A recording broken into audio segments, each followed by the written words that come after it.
আসসালামু আলাইকুম প্রিয় দর্শক, অন্য মঞ্চের আলাপচারিতায় আপনাদের সকলকে আমন্ত্রণ জানাচ্ছি। আজকে আমাদের আলোচনায় আমাদের সঙ্গে অতিথি হিসেবে আছেন সিনিয়র সাংবাদিক বীর মুক্তিযোদ্ধা জনাব এম এ আজিজ। জনাব এম এ আজিজ, আপনাকে আমাদের অনুষ্ঠানে স্বাগত জানাচ্ছি। আপনাকে ধন্যবাদ। আজিজ ভাই, আপনি অনেকদিন ধরে বাংলাদেশের রাজনীতিকে পর্যবেক্ষণ করছেন। আপনি নিজে মুক্তিযুদ্ধে অংশ নিয়েছেন। আপনার এই মুক্তিযুদ্ধের এই পরিচয়টা আজকে আমি বিশেষ করে দিলাম এই কারণে যে এই ধরনের একটা প্রসঙ্গ এসেছে। বাংলাদেশের সফররত পাকিস্তানের যে পররাষ্ট্রমন্ত্রী এবং একই সঙ্গে উপপ্রধানমন্ত্রী বটেন, তিনি বলেছেন যে বাংলাদেশের সঙ্গে পাকিস্তানের যে অমীমাংসিত ইস্যুগুলো, সেগুলো নাকি দুবার সমাধান হয়ে গেছে, কাজে আর কোনো মাঝখানে কোনো ঝামেলা নেই।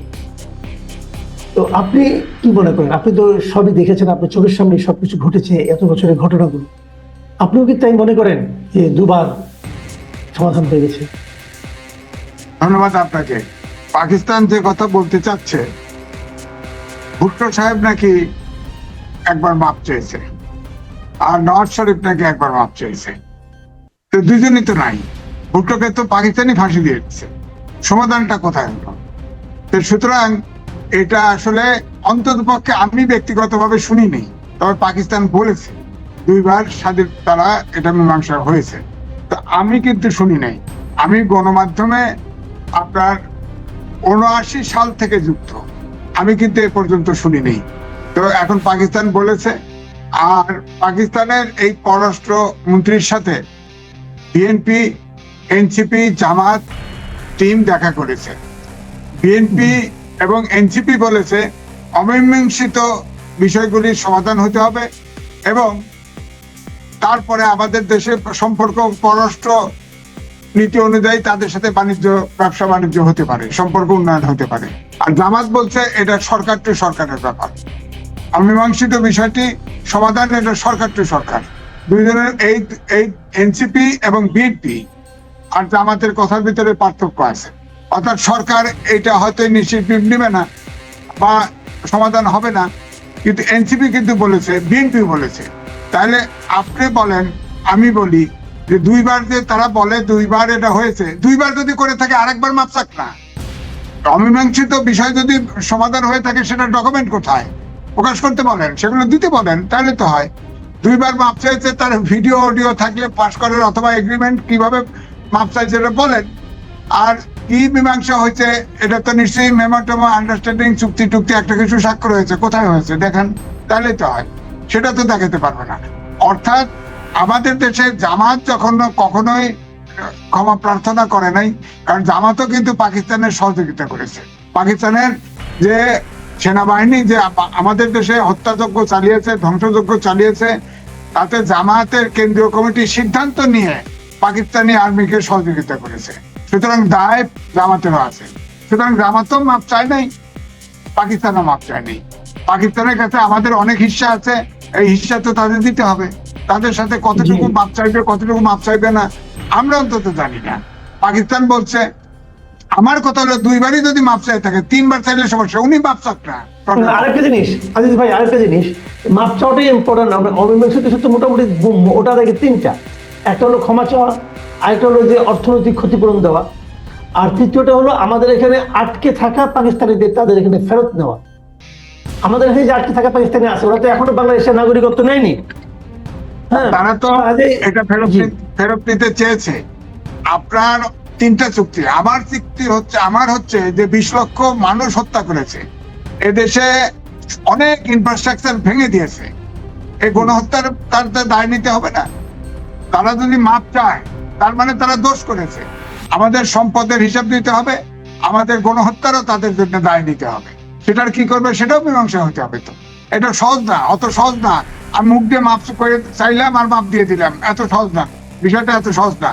মুক্তিযুদ্ধ করা হয়েছে, যতগুলো মুক্তিযোদ্ধা ছিল তারা যারা ফ্রিডম ফাইটার ছিল, তারা 1 সেকেন্ডের জন্য কল্পনা করে নাই সে বেঁচে থাকবে।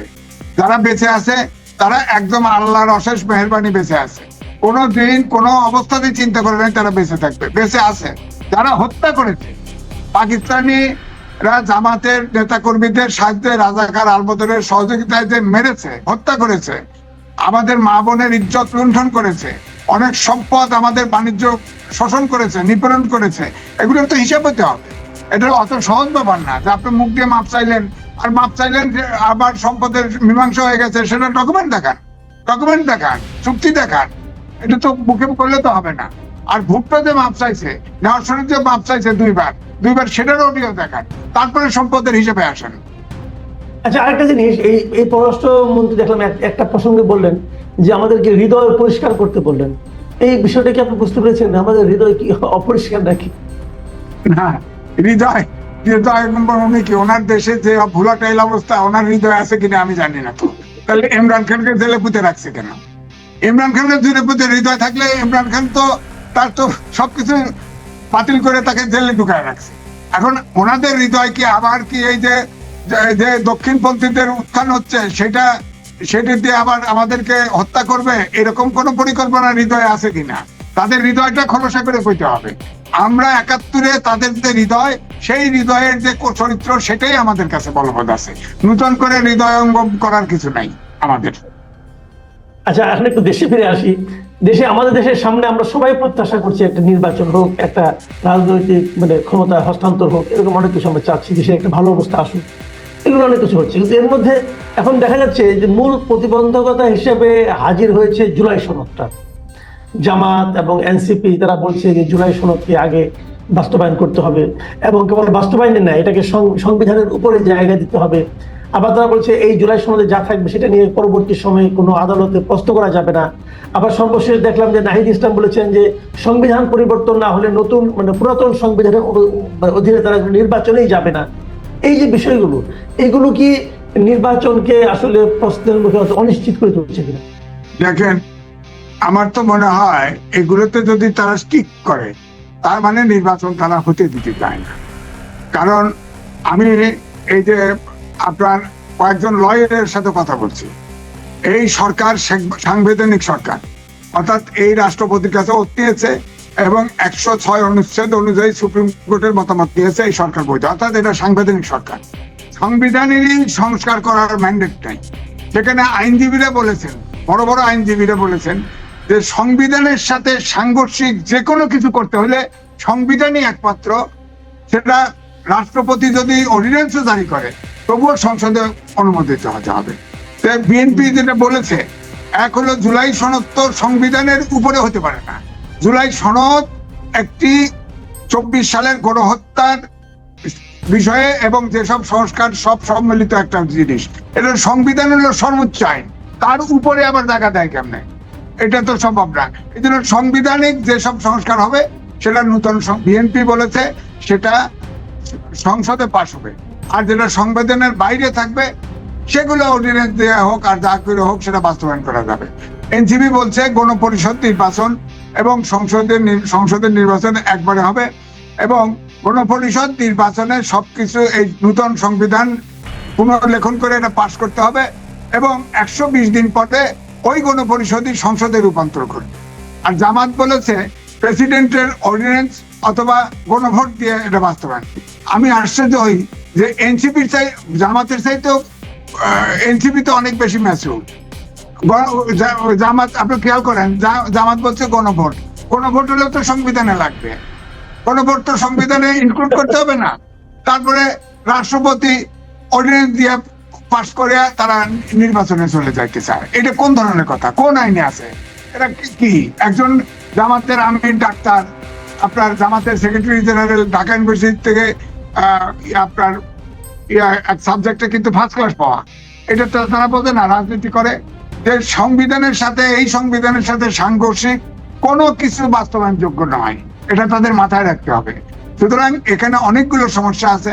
এই সমস্যাগুলো তারা বলেছে যে, আবার এনসিপি বলেছে, জামাতও বলেছে যে জিয়া রহমানের সময়ে যেসব প্রোক্লামেশন দিয়ে যেটা করেছে সেইভাবে আমরাও করতে পারি।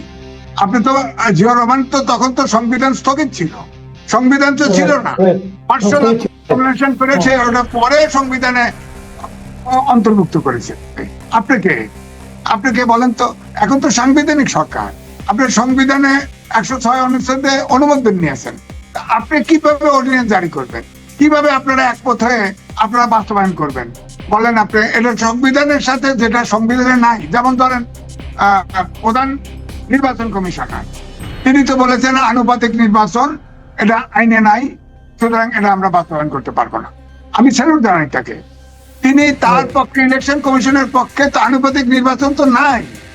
এটা তো সংবিধান, এক হলো সংবিধান আপনার সংস্কার করে যদি একমত হয় সেটা নেক্সট সংসদে পাস হবে, তারপরে আনুপাতিক নির্বাচন হবে। তারপরেও কিন্তু আমি বলবো আনুপাতিক নির্বাচন সংসদে ঢুকাতে হলেও ইলেকশন করে ম্যান্ডেট নিতে হবে গণভোটে, কারণ এই আনুপাতিক নির্বাচন বাংলাদেশের জন্য স্বাধীনতা সার্বভৌমত্বের জন্য হুমকি স্বরূপ। কারণ আপনি খেয়াল করে দেখেন, এই আনুপাতিক নির্বাচনে আপনার প্রতিদিন ভোট হয়, তো ধরেন সারা দেশে আপার হাউসেই হলো 100 সিট।